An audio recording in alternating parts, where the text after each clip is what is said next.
দেখো আমরা এই কার্ভটা দেখছিলাম, স্ট্রেস স্ট্রেইন বিহেভিয়ার। শোনা যাচ্ছে আমার কথা? ইয়েস ম্যাম, শোনা যাচ্ছে। আমরা এখানে ছিলাম লাস্ট দিন, স্ট্রেস স্ট্রেইন বিহেভিয়ার। তোমরা এই কার্ভটা ড্র করেছিলে কিনা আমার খেয়াল নেই, যদি না করে থাকো তাহলে একটু ড্র করে নাও। করতে করতে আমরা এই কার্ভের বিভিন্ন অংশটা এক্সপ্লেইন করি। যদি তোমাদের মনে থাকে যে একটা স্পেসিমেনকে যদি আমরা টেনসাইল টেস্টিং মেশিনে নিয়ে লোড দিতে থাকি, টেনসাইল লোড দিতে থাকি, তাহলে এটা ডিফর্ম করতে থাকে এবং মেশিনে আমরা এই ধরনের একটা স্ট্রেস স্ট্রেইন ডায়াগ্রাম বা মেটালের একটা স্ট্রেস স্ট্রেইন বিহেভিয়ার দেখতে পাই, এই ধরনের একটা কার্ভ দেখতে পাই, যেটা একটা টিপিক্যাল স্ট্রেস স্ট্রেইন ডায়াগ্রাম তোমার যে কোনো ফেরাস মেটেরিয়ালের জন্য। এটা খুবই টিপিক্যাল। অ্যাকচুয়ালি এটাকে ঠিকই বলা যাবে না, এখানে আবার ইল্ড পয়েন্টটা দেখা যাচ্ছে না। এটা ফেরাসের জন্য টিপিক্যাল না, মানে এটা টিপিক্যাল একটা মেটালের জন্য স্ট্রেস স্ট্রেইন ডায়াগ্রাম হচ্ছে এটা। ফেরাসেরটা আমি আচ্ছা একটু দেখাই আসি, যেহেতু ফেরাসের কথা বললামই।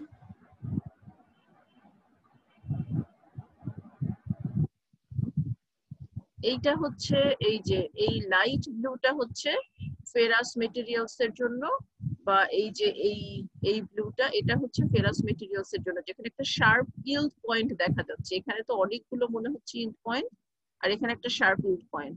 আর নন ফেরাসটা হচ্ছে যে রেড, এখানে একটুখানি ইল্ড পয়েন্ট, যেটা যেখান থেকে যে মনে হচ্ছে একটা শার্প চেঞ্জ, সেটা নন ফেরাসটায় অতটা পরিষ্কার না। ঠিক আছে, আমরা আবার ফেরত আসছি ওখানে। এটা হচ্ছে একটা টিপিক্যাল স্ট্রেস স্ট্রেইন ডায়াগ্রাম। এটার প্রপোর্শনাল লিমিট পর্যন্ত আমরা দেখেছি, আমি যতদূর মনে করতে পারছি, তাই না? প্রপোর্শনাল লিমিট পর্যন্ত আমরা লাস্ট ক্লাসে দেখেছি। যদি আমি ভুল বলে থাকি তোমরা একটু আমাকে স্মরণ করিয়ে দিও, লাস্ট ক্লাসে কতদূর দেখেছি আমার মনে আসছে না। Proportional limit, Young's modulus, Hooke's law, এগুলো দেখেছিলাম তো, তাই না লাস্ট দিন?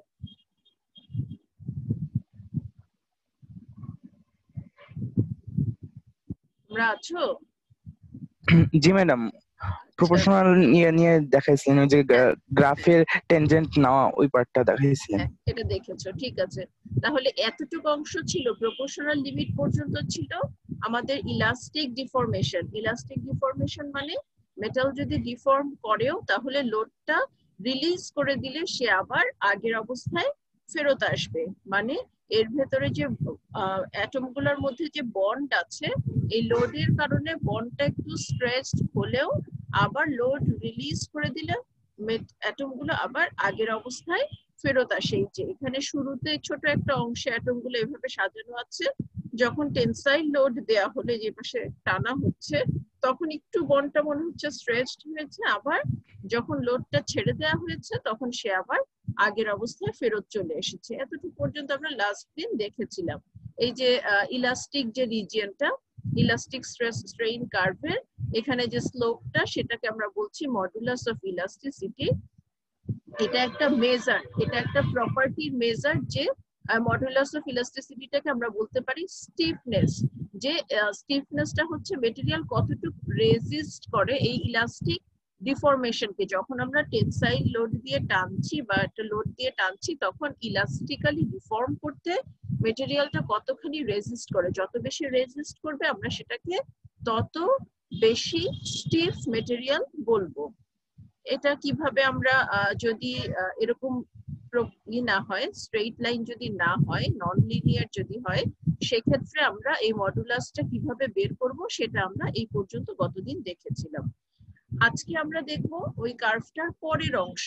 পরের অংশ মানে যেখানে আমাদের প্লাস্টিক ডিফরমেশন শুরু হলো। এই যে এখানটায় ইলাস্টিক ডিফরমেশন, এরপরে হচ্ছে এটা হচ্ছে তোমার লিনিয়ার ইলাস্টিক ডিফরমেশন, এই অংশটাকে বলতে চাচ্ছে নন লিনিয়ার। তারপরে হচ্ছে এখানটায় এই যে এই পয়েন্টটাতে সিগমা ওয়াই যেখানে দেখাচ্ছে, সেখান থেকে শুরু হচ্ছে হলো প্লাস্টিক ডিফরমেশন। তোমরা একটুখানি যদি আঁকো খাতায় তাহলে ভালো হবে পরে সবসময় বোঝার জন্য।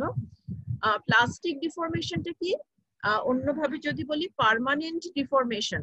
পার্মানেন্ট ডিফরমেশন যার মানে মেটাল আর এর আগের অবস্থায় ফেরত আসছে না। লোডটা যদি আমরা রিলিজও করে দিই, একটা মেটালকে আমি ডিফর্ম করেছিলাম, সে এখন লোড রিলিজ করে দিচ্ছি, ডিফর্ম অবস্থায় সে আছে, সে আর আগের অবস্থায় ফেরত আসছে না। Plastic deformation in the broadest sense means permanent deformation in the absence of external constraints, মানে যখন আমরা এক্সটার্নাল ফোর্স সরিয়ে নিচ্ছি তখনও সে পার্মানেন্টলি ডিফর্মড অবস্থায় আছে। From an atomic perspective, plastic deformation corresponds to the breaking of bonds with original atom neighbors and then reforming bonds with new neighbors. As large numbers of atoms or molecules move relative to one another, upon removal of the stress, they do not return to their original positions. এই দেখো এখানে অ্যাটমগুলো যেভাবে সাজানো আছে, যখন আমরা কোনো load বা ফোর্স দিচ্ছি তখন কি হচ্ছে, একই সাথে আমরা এতটা দিচ্ছি, এতটাই লোড দিচ্ছি, সে ইলাস্টিক ডিফরমেশনও হচ্ছে, প্লাস্টিক ডিফরমেশনও হচ্ছে, বন্ডগুলো স্ট্রেচড হচ্ছে, এবং কি হচ্ছে যখন আমরা লোডটা ছেড়ে দিচ্ছি ইলাস্টিক ডিফরমেশনটা সে রিকভার করে আবার আগের অবস্থায় ফেরত আসছে, কিন্তু প্লাস্টিক ডিফরমেশন যেটা তার হয়েছে সে আর আগের অবস্থায় ফেরত আসতে পারে নাই। তো কিছু কিছু জায়গায় সে কিছুটা লোড মানে লোড ছেড়ে দিলে সে কিছুটা ডিফরমেশন রিকভার করতে পারলেও, মানে ইলাস্টিক ডিফরমেশনটা রিকভার করতে পারলেও প্লাস্টিকটা রিকভার করতে পারে নাই। যার মানে অ্যাটমগুলা যার সাথে বন্ডেড ছিল এখন সে নতুন নেইবারের সাথে বন্ডিং করেছে, কারণ সে তার জায়গা থেকে সরে গেছে, সে ডিসপ্লেসড হয়েছে। যদিও আমরা এখন স্ট্রেসটা ছেড়ে দিয়েছি কিন্তু সে ওই যে ডিসপ্লেসড হয়েছে সে নতুন নেইবারের সাথে এখন বন্ড ফর্ম করেছে। For most metallic materials, elastic deformation persists only to strains of about 0.005, মানে এই ইলাস্টিক ডিফরমেশনটা খুবই অল্প স্ট্রেইনের জন্য হয়ে থাকে, খুব অল্প ডিফরমেশন পর্যন্ত এই ইলাস্টিক মানে ইলাস্টিক ডিফরমেশনটা হয়। As the material is deformed beyond this point, the stress is no longer proportional to strain and permanent non-recoverable or plastic deformation occurs. যার মানে হচ্ছে যদি আমরা লোড দিতে দিতে এতটাই লোড দেই যাতে করে সে ওই পয়েন্টটা ক্রস করে যায় যেখান থেকে প্লাস্টিক ডিফরমেশন শুরু হয়েছিল ওই যে কার্ভটাতে, যদি সেটার চাইতেও আমরা বেশি দেই তখন সে পার্মানেন্ট বা নন রিকভারেবল বা প্লাস্টিক বা অন্য ভাষায় যেটাকে প্লাস্টিক বলে, প্লাস্টিক ডিফরমেশন সেখানে শুরু হয়, ইল্ডিং শুরু হয়। এটা ইল্ড স্ট্রেংথ, ইল্ড মানে হচ্ছে এই যে তার প্লাস্টিক্যালি সে ডিফর্ম করা শুরু করেছে। The transition from elastic to plastic is a gradual one for most metals. Some curvature results at the onset of plastic deformation, which increases more rapidly with rising stress. এখানটায় দেখো এটা কি বলছে, এই যে এই কার্ভটাতে, মানে এরকম, মানে ইলাস্টিক ডিফরমেশন হতে হতেই যখন আমরা লোডটা আরো বাড়াচ্ছি তখন গ্র্যাজুয়ালি একটা সময় গিয়ে প্লাস্টিক ডিফরমেশন এখানটায় শুরু হয়ে যাচ্ছে। এই পয়েন্টটা হচ্ছে প্লাস্টিক ডিফরমেশন। এটার চাইতেও যদি আমরা বেশি লোড দেই, মানে এই যে এই পয়েন্টের চাইতেও যদি ইল্ড লোড যদি আমাদের লোড যদি এর চাইতেও বেশি হয় তখন এই যে ডিফরমেশন হবে এখান থেকে সে আর আগের অবস্থায় ফেরত আসবে না। মানে এই পর্যন্ত, এর আগে পর্যন্ত যদি আমরা লোড দেই তখন সে আবার আগের অবস্থায় ফেরত চলে আসবে, লোডটা ছেড়ে দিলে সে আবার আগের অবস্থায় ফেরত চলে আসবে।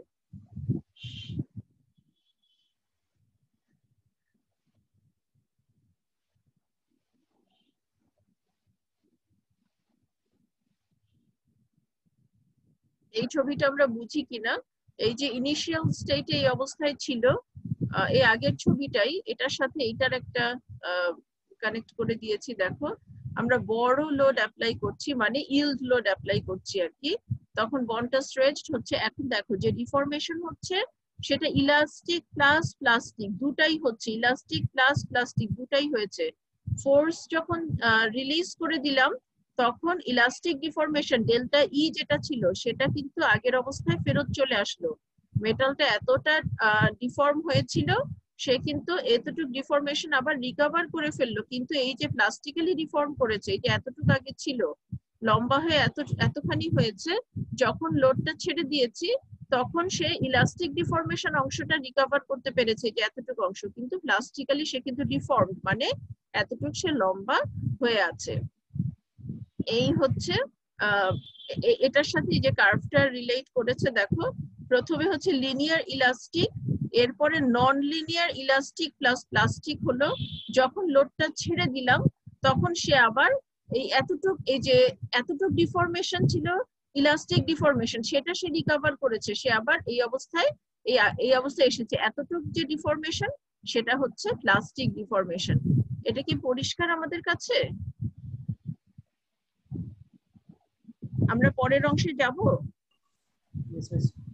আচ্ছা, এটা যেটা বলছিলাম ইল্ডিং, তাহলে ইল্ড স্ট্রেংথ বা ইল্ডিংটা কি, টেনসাইল প্রপার্টি গুলা কি? Yielding is the beginning of plastic deformation. এখানে তোমার আর প্রপোর্শনাল লিমিট তোমরা জানলাম। ইল্ড স্ট্রেংথটা তাহলে কি, আমাদের যে কার্ভের মধ্যে সিগমা ওয়াই দিয়ে যেটা লেখা ইল্ড স্ট্রেংথ, সেটা কি? Stress at which noticeable plastic deformation has occurred. The magnitude of the yield strength for a metal is a measure of its resistance to plastic deformation. তাহলে আমরা বলবো যে একটা মেটেরিয়ালের yield strength যত বেশি, সে প্লাস্টিক ডিফরমেশন তত বেশি রেজিস্ট করতে পারছে। মানে সে মনে করো যে একটা মেটাল তোমার 100 মেগাপ্যাসকেলে তার ইল্ডিং শুরু হয়, আরেকটার হচ্ছে 200 মেগাপ্যাসকেলে তার ইল্ডিং শুরু হয়, মানে প্লাস্টিক ডিফরমেশন শুরু হয়। আমরা বুঝতেই পারছি যে যার 200 মেগাপ্যাসকেলে গিয়ে প্লাস্টিক ডিফরমেশন শুরু হয়, তার রেজিস্ট্যান্স পাওয়ার বা রেজিস্ট্যান্সের ম্যাগনিটিউডটা 100 মেগাপ্যাসকেলে যার প্লাস্টিক ডিফরমেশন শুরু হয় তার চাইতে অনেক বেশি, সে অনেকটা বেশি রেজিস্ট করতে পারছে। For metals that experience gradual elastic plastic transition, a curve is drawn parallel to the elastic line at a given strain like 0.2% to determine the yield strength. এইটা একটুখানি বলি, যেখানে তোমার দুই রকমের ভাবে হতে পারে। একটা হতে পারে যে এরকম ভাবেই বেড়ে যাচ্ছে, কখন যে তোমার yield পয়েন্ট আসছে বোঝাই যাচ্ছে না, হ্যাঁ, যে এখানে বোঝাই যাচ্ছে না যে কোন জায়গায় গিয়ে শার্প চেঞ্জটা। আবার এরকমও আসতে পারে যে একটা বড় চেঞ্জ বোঝা যাচ্ছে, যে হঠাৎ করে একটা চেঞ্জ, এই যে এখানে তোমার ইল্ড পয়েন্টটা একদম পরিষ্কার বোঝা যাচ্ছে। সেই সমস্ত ক্ষেত্রে আমরা কি করব, বা এই ছবিটা যদি আমরা দেখি, এটা বেশি ক্লিয়ার, যে যেখানে একটা শার্প পয়েন্ট দেখা যাচ্ছে যে এইখান থেকে ইল্ডিং শুরু হয়েছে, এই যে চেঞ্জটা, এই যে এখানটা ইল্ডিং শুরু হয়েছে, মানে একটা শার্প চেঞ্জ কার্ভের মধ্যে দেখা যাচ্ছে। আর এখানটাতে এই যে এরকম ভাবে চলে গেছে, কোথায় যে ইলাস্টিক থেকে প্লাস্টিক ডিফরমেশন সেটা কিন্তু বোঝা যাচ্ছে না। অনেক সময় কিন্তু প্রপোর্শনাল লিমিট আর ইল্ড পয়েন্ট একই পয়েন্ট হতে পারে, এটা কি আমরা বুঝতে পারছি? যেখানে গিয়ে ইলাস্টিক ডিফরমেশন শেষ হচ্ছে, ঠিক মানে সেখানেই প্লাস্টিক ডিফরমেশন শুরু হচ্ছে। এই যে এখানটাই যেমন মনে করো যে এতটুকু এই কার্ভটা থেকে বোঝা যাচ্ছে যে যেখানে গিয়ে এই যে প্রপোর্শনাল ইয়েটা শেষ হচ্ছে যেখানে, সেখানেই কিন্তু প্লাস্টিক ডিফরমেশন শুরু হচ্ছে। সিগমা ওয়াইও এখানে, সিগমা পিও এখানে, প্রপোর্শনাল লিমিট যেখানে শেষ বা যেই পর্যন্ত, সেখানেই কিন্তু সিগমা ওয়াই শুরু। আবার এটাতেও তাই, একই জিনিস, যে যতটুকু পর্যন্ত লিনিয়ার সেখানে গিয়ে আবার ইল্ডিং শুরু হয়েছে, একই পয়েন্টে সিগমা ওয়াই সিগমা পি। এখানে কিন্তু বোঝা যাচ্ছে না, এখানে কোথায় সিগমা ওয়াই কোথায় সিগমা পি বোঝা যাচ্ছে না। সেটার কথা বলছে, যদি তুমি না বোঝো, যখন তুমি বুঝবে না, for metals that experience gradual elastic plastic transition, a curve is drawn parallel to the elastic line at a given strain like 0.2% to determine the yield strength. তখন কি করে, যখন বোঝা যাচ্ছে না তখন কি করে, যে মনে করো 0.002 স্ট্রেইন থেকে একটা লাইন, এটার প্যারালালে একটা লাইন টানলে এটা যেখানে গিয়ে কাট করে, এই যে মনে করো এই কার্ভটাকে যেখানে গিয়ে কাট করছে সেইটাকে ধরে নেয় হচ্ছে ইল্ড স্ট্রেংথ। যেখানে ইল্ড স্ট্রেংথটা বোঝা যাচ্ছে না কার্ভের মধ্যে যে কোথায় ইল্ড স্ট্রেংথ, তখন এরকম ভাবে একটা প্যারালাল লাইন ম্যানুয়ালি ড্র করে সেটা হচ্ছে তোমার যেখানে গিয়ে এই কার্ভটাকে কাট করছে সেইটাকে ধরে নেয় হচ্ছে ইল্ড স্ট্রেংথ। এটা কি তোমার 0.002 বা 0.2% স্ট্রেইন ভ্যালুতে গিয়ে এই ইল্ড স্ট্রেংথটা বের করে। এটাকে কিন্তু বলা হয় হচ্ছে প্রুফ স্ট্রেংথ বা প্রুফ স্ট্রেস। আমরা কি বুঝতে পারছি কখন আমরা প্রুফ স্ট্রেস বের করব? তোমাদের কোনো কোয়েশ্চেন থাকলে তোমরা ইতে লিখতে পারো। ম্যাম এখানে 0.2% অর সামথিং, এটা কি ইন্টারন্যাশনাল থেকে স্ট্যান্ডার্ড মান হিসেবে ধরে নাও? হ্যাঁ, এটা ইন্টারন্যাশনাল স্ট্যান্ডার্ড। এটা সবসময় 0.2, মানে তুমি বলে দিতে পারো যে তুমি 0.1% এ ধরেছো বা 0.2% এ ধরেছো। সাধারণত মানে অল্প এটার মধ্যেই ধরে, 0.1 বা 0.2 এর মধ্যেই ধরে। ঠিক আছে, এটা ইন্টারন্যাশনাল স্ট্যান্ডার্ড এবং এটা মেনশন করে দিতে হয়। যখন আমরা বলি যে প্রুফ স্ট্রেংথ এত, তখন আমাদের বলে দিতে হয় যে 0.2% স্ট্রেইনে প্রুফ স্ট্রেংথ হচ্ছে এত। হ্যাঁ, আমি কোনটা ধরেছি সেটা আমাকে মেনশন করে দিতে হবে। জি ম্যাম, থ্যাংক ইউ। স্ট্যান্ডার্ড ছাড়া কিছুই নাই, মানে পুরো পৃথিবী এখন স্ট্যান্ডার্ডের উপরে চলে। নিজের মন করা কিছুই করা যাবে না, সমস্ত কিছু স্ট্যান্ডার্ড ফলো করে করতে হবে আমাদের। আচ্ছা, এখন দেখো তাহলে ইল্ডিং বা ইল্ড স্ট্রেংথ আমরা দেখলাম যে এটা of resistance to plastic deformation. It is the maximum stress that a material can withstand before starting permanent deformation. Permanent deformation হওয়ার আগে ম্যাক্সিমাম যে স্ট্রেস একটা মেটেরিয়াল নিতে পারে সেটা হচ্ছে আমাদের yield strength. In most ferrous materials, the elastic plastic transition is well defined and occurs abruptly.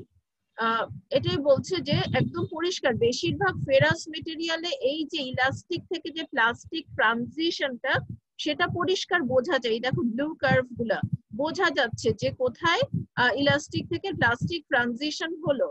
আর কিছু কিছু স্টিল আছে দুইটা ইল্ড পয়েন্ট দেখায়, এই যে একটা মনে হচ্ছে আপার ইল্ড পয়েন্ট, আরেকটা এখানে আবার এরকম এরকম হচ্ছে। কেন হয় স্টিলের মধ্যে আমরা এটা পরে দেখবো। ফেরাস মেটেরিয়াল গুলাতে শার্প ইল্ড পয়েন্ট তো থাকেই, কিন্তু আবার কিছু কিছু হচ্ছে তোমার দুইটা ইল্ড পয়েন্ট দেখাচ্ছে, আপার এন্ড লোয়ার। সেই ক্ষেত্রে কি করে তোমার দেখো, at the upper yield point plastic deformation is initiated with an actual decrease in strength. Continued deformation fluctuates slightly at some constant stress value termed the lower yield point. The yield strength is then taken as the average stress at the lower yield point. সেই ক্ষেত্রে সাধারণত এই যে lower yield পয়েন্টে এটা তো fluctuate করছে, এরকম এরকম হচ্ছে, তো এখানে যে অ্যাভারেজ একটা ভ্যালু সেইটাকে ধরে নেয় যে এটাই হচ্ছে এই মেটালটার yield strength. ফেরাস মেটাল কেন এরকম বিহেভ করে আমরা পরে আসছি আবার, এখন আমরা আগে এই টার্মগুলো আগে শিখে নিই। তাহলে এটা হলো yield strength। আর নন ফেরাস, এই দেখো একটা রেড এর যে নন ফেরাস মেটেরিয়ালের জন্য এখানে যখন আমরা বুঝতে পারছি না তখন আমরা কি করব, কোথায় yield পয়েন্ট, আমরা ওই যে প্রুফ স্ট্রেস বের করব। আমরা এখানে একটা প্যারালাল একটা লাইন ড্র করব, করে এটা yield পয়েন্ট এটা কার্ভটাকে যেখানে গিয়ে কাট করবে সেটাকে আমরা বলবো yield পয়েন্ট বা yield স্ট্রেস। এরপরে দেখো এই যে কার্ভটার মধ্যে আমরা একটা হাইয়েস্ট পয়েন্ট দেখেছিলাম না, মানে সবচেয়ে বেশি স্ট্রেংথ যেটা নরমালি তো এটা উঠতে উঠতে এটা উঠে যাওয়ার কথা ছিল, কিন্তু এটা নিচের দিকে নামে। কেন নামে সেটা আমরা আসছি আস্তে আস্তে। কিন্তু এই যে যেটা ম্যাক্সিমাম পয়েন্ট যেটা, সেটা হচ্ছে টেনসাইল স্ট্রেংথ বা আলটিমেট টেনসাইল স্ট্রেংথ। এটাকে শুধু টেনসাইল স্ট্রেংথ বলে টিএস, আবার হচ্ছে আলটিমেট টেনসাইল স্ট্রেংথ বলে ইউটিএস। ইউটিএস অথবা টিএস, আলটিমেট টেনসাইল স্ট্রেংথ। একটু লিখে নাও, আলটিমেট টেনসাইল স্ট্রেংথ এই যে এখানটা পর্যন্ত। এখন দেখো তোমাদের এটা বুঝতে পারছো যে ম্যাক্সিমাম যে স্ট্রেসটা এই মেটেরিয়ালটা নিতে পারছে সেটা হচ্ছে আলটিমেট টেনসাইল স্ট্রেংথ বা tensile strength is the stress at the maximum on the engineering stress strain curve. এখন আবার হঠাৎ করে বলছি কি ইঞ্জিনিয়ারিং স্ট্রেস স্ট্রেইন কার্ভ, এই যে যেই কার্ভটা এরকম ভাবে নিচে নেমে আসছে যেটা কিনা আসলে উপরে যাওয়ার কথা ছিল কিন্তু এই কার্ভটা দেখাচ্ছে এরকম নিচে চলে আসছে, সেটাকে আমরা বলি ইঞ্জিনিয়ারিং স্ট্রেস স্ট্রেইন কার্ভ। আর যেটা হচ্ছে তোমার যেটা রিয়েল হওয়ার কথা ছিল সেটাকে বলে true stress strain curve. True stress strain curve আমরা দেখবো একটু পরেই, আমরা দেখবো ট্রু স্ট্রেস স্ট্রেইন আর এটা হচ্ছে ইঞ্জিনিয়ারিং স্ট্রেস স্ট্রেইন। তাহলে এই পয়েন্টটা হচ্ছে আমাদের maximum tensile strain, that is the point when noticeable necking starts। এই যে আমরা একটা মেটালকে টেনসাইল লোড দিচ্ছি, এটা লম্বা হচ্ছে এরকম একটা সময় গিয়ে কিন্তু এর এই যে এরকম একটা পয়েন্টে গিয়ে তার নেকিং শুরু হয়েছে। নেকিং মানে সে সরু হওয়া শুরু করেছে, তার গলা মানে মনে হচ্ছে যে একটা এই জায়গাটা সরু হয়ে যে গলা যেরকম হয় সেরকম হওয়া ফর্ম করেছে, নেক ফর্মেশন শুরু হয়েছে।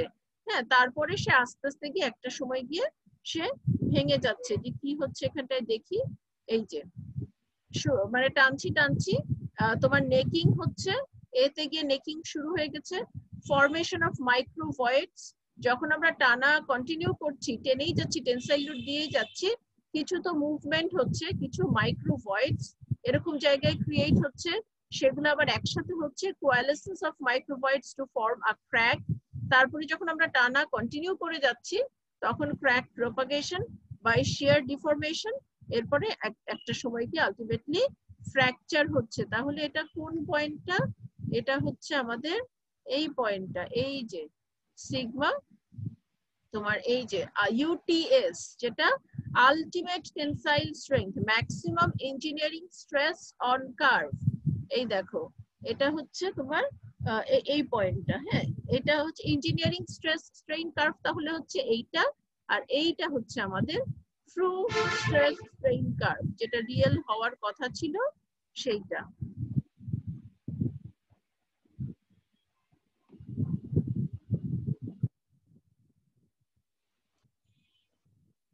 এখন দেখো আমরা আবার এখানে গিয়ে আবার আমরা একটু পিছনে যাব বলতে আমরা স্ট্রেইন হার্ডেনিং বলেছিলাম, মনে আছে কি? স্ট্রেইন হার্ডেনিং কি ছিল বলো দেখি, কারোর মনে আছে স্ট্রেইন হার্ডেনিং? মেটালের মধ্যে বিভিন্ন ইম্পিউরিটিজ যোগ করে মেটালের শক্ত পোক্ত করা, ওই মেটালের স্ট্রেংথ বাড়ানো। একটা স্ট্রেংথেনিং মেকানিজম ছিল তাই না?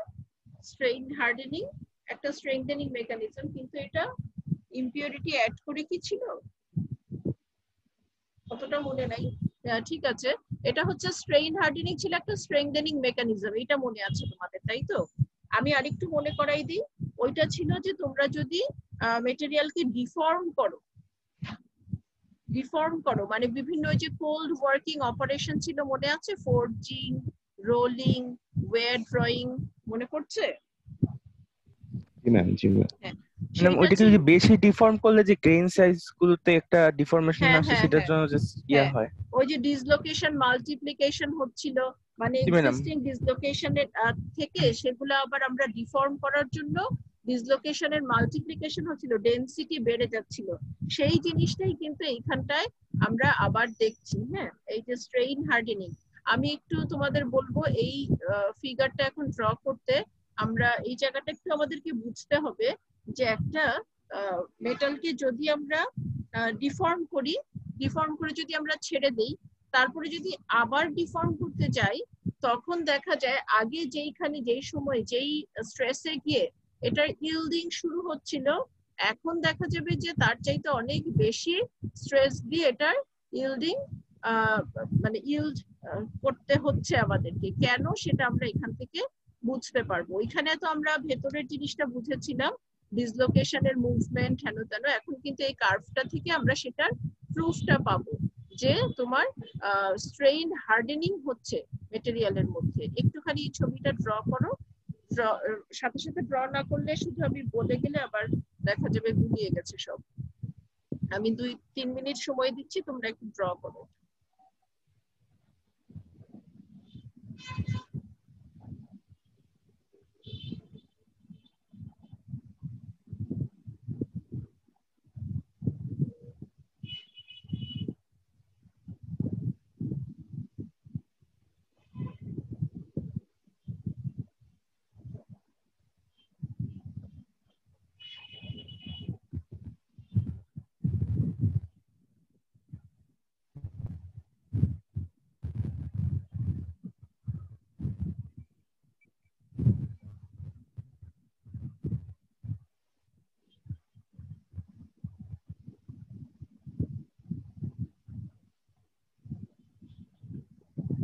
একটু ড্র করা হলে আমাকে বলো, হ্যাঁ?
ম্যাম হ্যাঁ, ম্যাম সবসময় কি লিনিয়ার ইলাস্টিক ডিফরমেশনের পর নন লিনিয়ার ইলাস্টিক ডিফরমেশন পাওয়া যাবে? আমি শুনতে পাই নাই। ম্যাম সব সময় কি? গ্রাফে লিনিয়ার ইলাস্টিক ডিফরমেশনের পর নন লিনিয়ার ইলাস্টিক ডিফরমেশন পাওয়া নট যাবে? নেসেসারিলি সব সময় এটা হবে এরকম না, এটা মেটেরিয়ালের বিহেভিয়ারের উপরে।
আমরা এর পরের উইকে টেনসাইল, তোমাদের সেশনাল গুলা কবে, রুটিনটা কি খেয়াল আছে?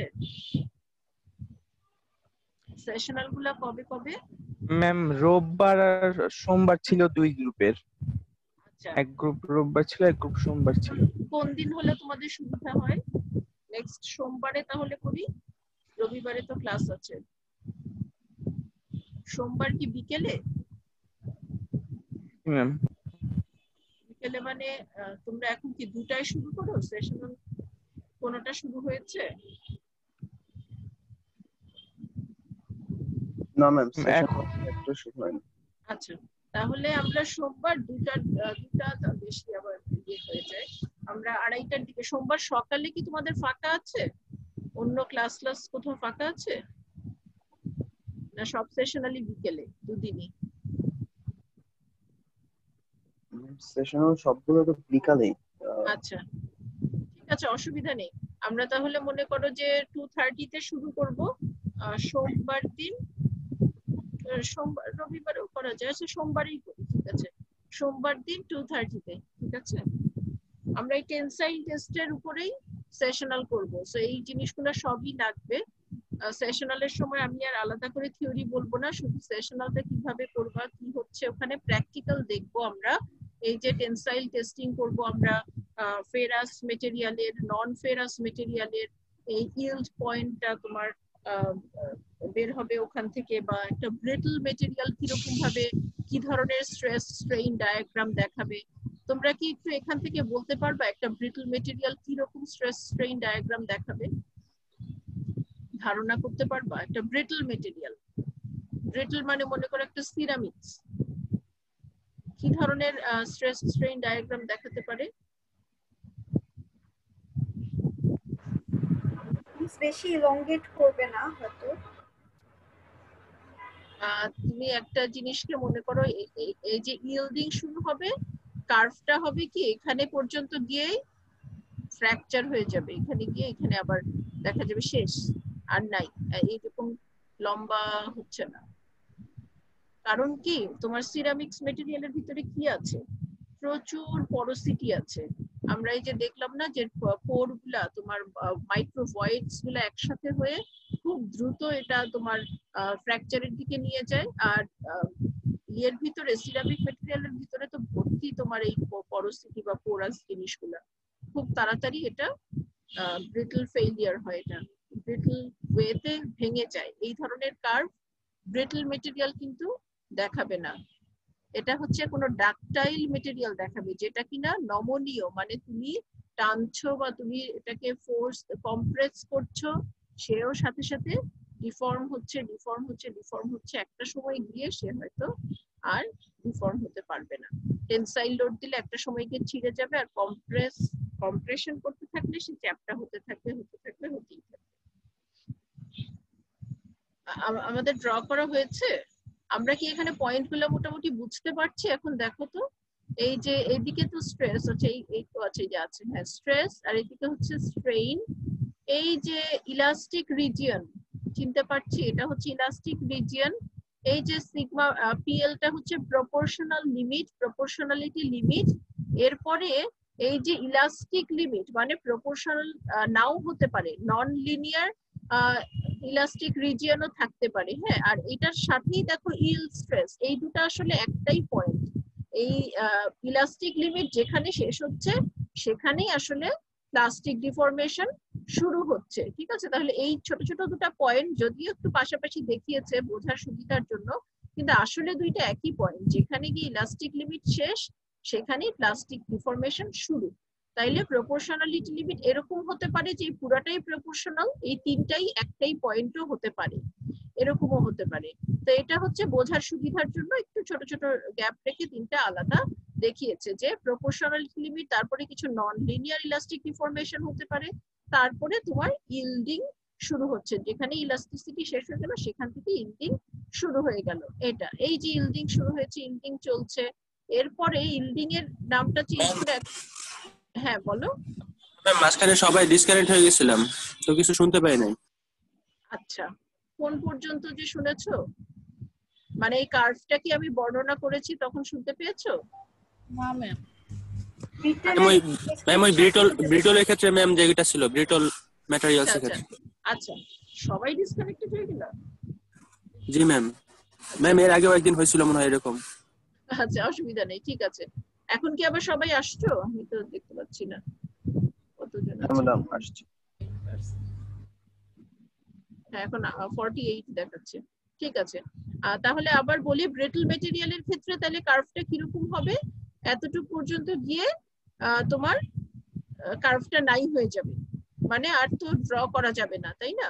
ব্রিটল মেটেরিয়ালের ক্ষেত্রে যেটা হবে যে তোমার কিছু দূর পর্যন্ত মানে এই যে ইলাস্টিক রিজিয়নটা যাওয়ার পরেই ইল্ডিং শুরু হলেই সে ভেঙে যাবে, মানে এই কার্ভের এই অংশ এই যে টেনে টেনে লম্বা হচ্ছে এটা হবে না। বুঝতে পারি আমরা, এরকম মনে হবে যে এরকম একটা মানে অসম্পূর্ণ একটা ছবি, এরকম একটা গিয়ে এখানে গিয়েই শেষ, কার্ভ আর নাই ব্রিটল মেটেরিয়ালের ক্ষেত্রে। এখন তারপরে এই যে স্ট্রেস স্ট্রেইন ডায়াগ্রাম ড্র করেছো সেটার কথা বলছিলাম, তোমরা আছো এখন? Yes, ma'am. কোনো কোয়েশ্চেন মনে হচ্ছে আছে কি একজনের? ইলাস্টিক লিমিটের পরে কি ম্যাম ব্রিটল ম্যাটেরিয়াল ভেঙে যাবে? মানে খুব সামান্য ইল্ডিং হতে পারে। এটা ব্রিটল ম্যাটেরিয়ালের ভেতরে কি হয়, মনে করো সিরামিক্স এর জিনিস, তোমার প্রচুর পরোসিটি আছে, তাই না? সিরামিক্স এর জিনিস তোমরা বুঝি প্রচুর, তোমরা একটা ওই যে সিরামিক্স এর জিনিস এমনিতে দেখো পরোসিটি থাকে। এখানে ডাকটাইল ম্যাটেরিয়ালের ফেইলিয়ারটা যেভাবে হচ্ছে, দেখো মাইক্রোভয়েড গুলা যখন তুমি টানছো, মাইক্রোভয়েড গুলা তো ভেতরে ছিলই, সেগুলো এখন একসাথে হওয়া শুরু করে, একসাথে হয়ে তোমার ওই যে বড় একটা ক্র্যাকের মতন তৈরি করে তারপরে সেইটা সহজে প্রপাগেট করে জিনিসটা ফ্র্যাকচার হয়। আর ব্রিটল মেটেরিয়ালে এত বেশি পরোসিটি আছে, সেগুলা খুব তাড়াতাড়ি এই কাজটা করে, এবং সেটা টেনসাইল লোডে বা কম্প্রেসিভ লোডে দেখা যায় যে তোমার টেনসাইল লোডে দেখা যায় যে এই ভয়েড গুলা একসাথে হতে খুব তাড়াতাড়ি এটা একসাথে হয়ে যেতে পারছে। সিরামিক মেটেরিয়ালের বিহেভিয়ারটা যখন আমরা পড়বো তখন এটা আরো ডিটেইলে পড়বো।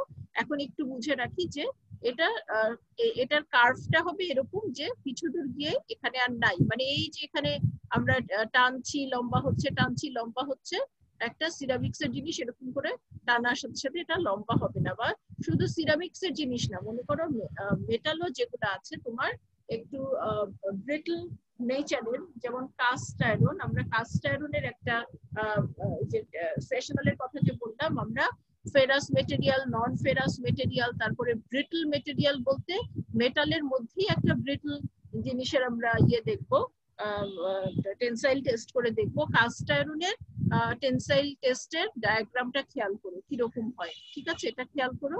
তারপরে মনে করো যে স্টিলের রডেরটা খেয়াল করো, তারপরে মনে করো আমরা কম্পোজিটের টেনসাইল টেস্ট করব, পলিমারের টেনসাইল টেস্ট করব, ঠিক আছে, এগুলো তোমরা খুব ভালো করে খেয়াল করবা। টেনসাইল টেস্ট করলে স্ট্রেস স্ট্রেইন কার্ভ গুলা কিরকম হয় দেখবা যে এক একটা এক এক রকম বিহেভিয়ার শো করছে, সেশনালের মধ্যে দেখবা।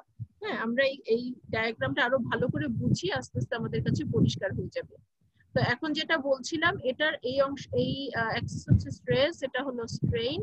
এখন এখানটা এটা তো বললাম যে এটা হলো প্রপোর্শনালিটি লিমিট, এইটা হচ্ছে তোমার ইলাস্টিক লিমিট, এইখানে ইল্ড স্ট্রেস। এরকম হতে পারে যে তিনটাই একটাই point, proportionality limit, elastic limit, yield stress তিনটাই একটাই পয়েন্ট হতে পারে। অথবা এরকম হতে পারে যে এইটা প্রপোর্শনাল লিমিটের পরে কিছু দূর এরকম থাকতে পারে যে ইলাস্টিক কিন্তু নন লিনিয়ার, এটা হতে পারে।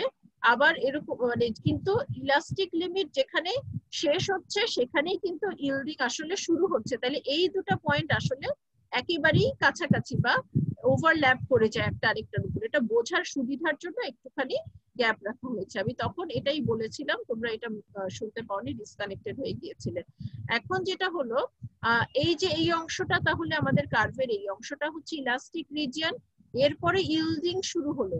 ইল্ডিং এই যে শুরু হলো, ইল্ডিং শুরু হওয়ার পরে এটাই যে এখানে যেরকম করে একেবারে লাইন টেনে ভাগ করে দেখানো হয়েছে সেরকম কোনো বিষয় না, এটা বোঝার সুবিধার জন্য কিছু আলাদা আলাদা রিজিয়ন করেছে, আলাদা আলাদা রিজিয়ন করে দেখাচ্ছে যে ইল্ডিং হচ্ছে, একটা সময় গিয়ে স্ট্রেইন হার্ডেনিং হচ্ছে। প্রথমে তো ইল্ডিং হচ্ছে মানে প্লাস্টিক্যালি ডিফর্ম করছে, তুমি টেনসাইল লোড দিচ্ছ, মেটেরিয়াল ডিফর্ম করছে, একটা সময় গিয়ে এই যে স্ট্রেইন হার্ডেনিং, তোমাদের মনে আছে যে ফোর্জিং বা রোলিং বা যদি আমরা ডিফর্ম করি কোনোভাবে তখন কি হয়, এর ভিতরে যে ডিসলোকেশন গুলো আছে, ডিসলোকেশন একটা আরেকটার মুখোমুখি হয় এবং ডিসলোকেশনের ডেনসিটি বেড়ে যায় ডিসলোকেশনের মাল্টিপ্লিকেশনের কারণে। তখন এই ডিসলোকেশনের মাল্টিপ্লিকেশনের ফলে এরা আবার নতুন ডিসলোকেশনের মুভমেন্টকে বাধা প্রশ্ন করে, যে জন্য আস্তে আস্তে আমাদেরকে দেখো এই কার্ভটা কিন্তু আস্তে আস্তে উপরের দিকে যাচ্ছে, মানে যত আমরা এটাকে ডিফর্ম করতে চাচ্ছি দেখা যাচ্ছে আরো বেশি লোড দিতে হচ্ছে, আরো বেশি লোড দিতে হচ্ছে। হ্যাঁ, মানে এটা এরকম করে ডিফর্ম করেই যাচ্ছে, একটা সময় পর্যন্ত এটা এরকম ডিফর্ম মানে লোড বাড়ছে বাড়ছে বাড়ছে। এখানটায় গিয়ে আরো আসলে বাড়ার কথা, কিন্তু এখানটায় গিয়ে দেখা যাচ্ছে যে একটা আলটিমেট স্ট্রেসের পরে ওই যে নেকিং ফরমেশন, এই যে এখানটায় আমরা দেখেছিলাম নেক ফরমেশন হচ্ছে, এখানটায় গিয়ে নেক ফরমেশনের ফলে আস্তে আস্তে আবার দেখা যাচ্ছে যে এই লোডটা কমে আসছে। কিন্তু এটা আমরা এই যে একটু পরে ইঞ্জিনিয়ারিং স্ট্রেস ট্রু স্ট্রেস দেখবো, তখন এই জায়গাটা আরেকটু পরিষ্কার হবে। তো কার্ভের এই জায়গাটায় গিয়ে দেখা যাচ্ছে আমাদের এটা আবার নিচের দিকে নেমে আসছে এবং একটা সময় গিয়ে এটা ফ্র্যাকচার হয়ে যাচ্ছে। তো আমরা একটা স্ট্রেস স্ট্রেইন কার্ভকে মোটামুটি এই জোন গুলাতে ভাগ করতে পারি। এই দেখো এতটুকু হচ্ছে ইলাস্টিক ডিফরমেশন, এই যে এখান থেকে এই পর্যন্ত এই পুরাটা হচ্ছে তোমার প্লাস্টিক বিহেভিয়ার বা প্লাস্টিক ডিফরমেশন। এই যে ইলংগেশন যেটা হচ্ছে, লম্বা যেটা হচ্ছে, আমরা কিন্তু ইলংগেশন বের করব টেনসাইল টেস্ট করে, আমরা পার্সেন্টেজ ইলংগেশন বের করব। পার্সেন্টেজ ইলংগেশন কি, আমাদের মনে করো গেজ লেংথ ছিল 100 মিলিমিটার, এখন এটা বেড়ে মনে করো 110 মিলিমিটার হয়েছে, তাহলে পার্সেন্টেজ ইলংগেশন আমরা বের করতে পারবো, তাই না? সেইটা হচ্ছে যে ইলংগেশন এট ম্যাক্সিমাম ফোর্স বের করা যায়, যে যখন ম্যাক্সিমাম ছিল তোমার স্ট্রেস, তখন ইলংগেশন কত আমরা এটা বের করব না, আমরা এই টোটাল ইলংগেশনটাই বের করব। ফ্র্যাকচার হয়ে যাওয়ার পরে তো আমরা করব কি, ভেঙে যাওয়া পার্ট দুটাকে একসাথে করে রাখবো, রেখে আমরা মেজার করব। এইগুলা আমি ওখান থেকে করে দিব, তোমরা যেটা করবা যে দেখবা এবং ডেটাগুলা কালেক্ট করবা, সেগুলা তোমরা তোমাদের ইয়েতে তোমরা ওটা তোমাদের যে ডেটা নেয়ার সেগুলা নিয়ে তারপরে তোমরা রেজাল্টটা তৈরি করবা, তোমরা রিপোর্টটা তৈরি করবা। টেস্ট গুলা সব আমরা ওখান থেকে ভিডিওর মাধ্যমে দেখাবো, কোথায় কি হচ্ছে, এই যে ফেরাস নন ফেরাস, তারপরে কম্পোজিট মেটেরিয়াল, পলিমার মেটেরিয়াল, তারপরে তোমার ব্রিটল মেটেরিয়াল কিরকম ভাবে বিহেভ করে, কি ধরনের স্ট্রেস স্ট্রেইন ডায়াগ্রাম দেখায়, কেন দেখায়, সেইগুলো আমরা এই সেশনালের আগে বুঝে নিব। আরো দুটা ক্লাসেই আমরা বুঝে ফেলতে পারবো, তারপরে আমরা সোমবার দিন ওই সেশনাল গুলা দেখবো। ঠিক আছে, আমরা একটু আচ্ছা আজকে আমরা আর আগাই না, আজকে এখানেই থাকি। তোমাদের গতকালকে যাদের প্রেজেন্টেশন হয়েছিল,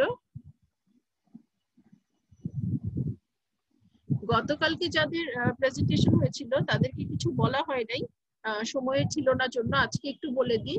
সেকেন্ড গ্রুপ যারা প্রেজেন্ট করেছো, আমি বলবো যে ফার্স্ট গ্রুপের চাইতে একটু ভালো হয়েছে, কিন্তু আরো কিছু ইমপ্রুভমেন্টের জায়গা আছে, যেটা কিছু কমন তোমাদের দুই গ্রুপেরই ছিল। যে আমি বলেছিলাম যে তোমরা কি প্রেজেন্ট করছো সেটাই নাই, টাইটেল নাই, অনেকের ক্ষেত্রেই ছিল যে টাইটেলটাই নাই। আমি এটা একটু